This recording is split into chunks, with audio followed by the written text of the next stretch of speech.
eu vou enfatizar, então, a questão do autorreconhecimento, né?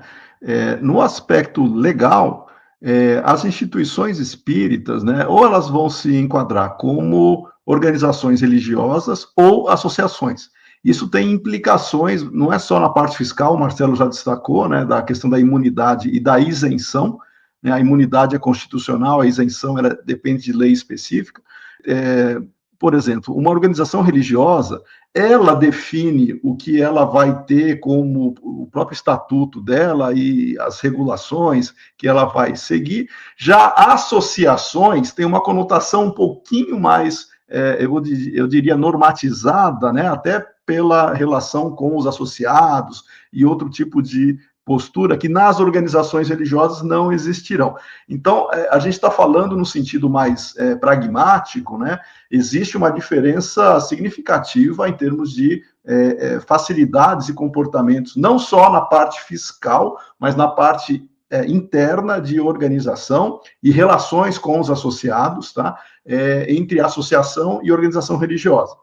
Se você perguntar assim, qual que seria o mais conveniente em termos fiscais e em termos de estrutura interna, de prestação de contas e relações com os associados, a organização religiosa é muito mais flexível, então ela é mais atrativa para esse registro.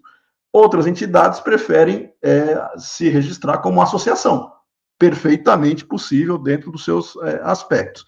Mas eu só queria destacar que isso é algo que deveria ser discutido internamente, não é só pela facilidade, é pela questão mesmo conceitual, né? Nós vamos nos definir como organização religiosa, mas sabendo que, para um aspecto legal, isso é importante, mas não que a gente vá reproduzir necessariamente as concepções religiosas tradicionais e outras coisas.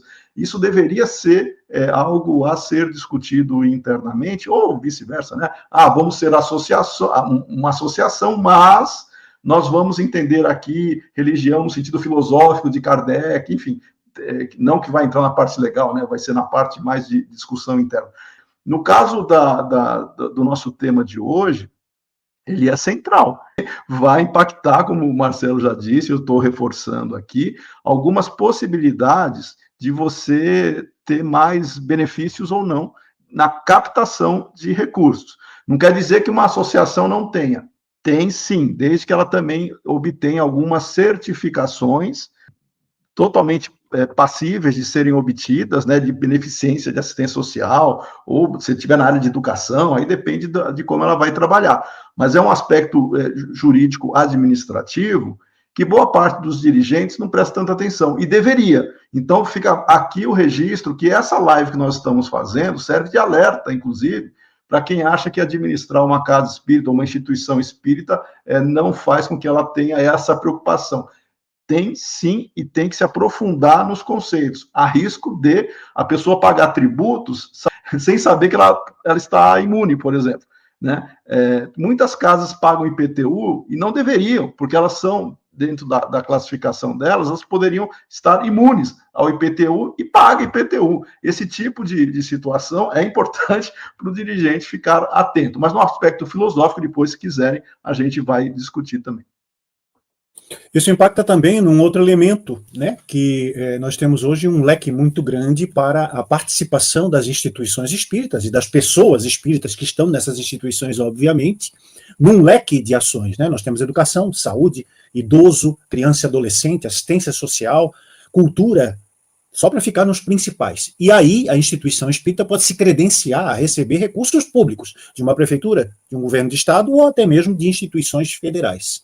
Nessa condição, cria um outro dilema ou um outro aspecto ético importante, porque se uma mera associação ou uma mera igreja, ou templo ou instituição religiosa, como o Marco bem colocou, ela está apenas correlacionada aos seus associados, aos seus membros, ela presta contas a essas pessoas. A partir do momento em que ela passa a receber recursos, tanto de instituições públicas, em algumas situações, por exemplo, de instituições privadas, vamos imaginar que uma grande corporação empresarial da sua cidade resolva instituir um determinado prêmio pelo desempenho, pela realização de determinadas atividades numa área específica. E a instituição espírita se credencia a participar desse prêmio e é aquinhoada, ela vai ter a responsabilidade de prestação de contas em relação também a uma instituição privada. Então veja que o Centro Espírita não é uma ilha no meio do oceano, ele está correlacionado com outras instituições privadas ou públicas, também na questão de captação de recebimento de recursos, de modo que todos esses tentáculos precisam ser devidamente entendidos e cumpridos, sob pena de nós temos aí tanto a responsabilização dos gestores, quanto o descredenciamento de instituições pela falta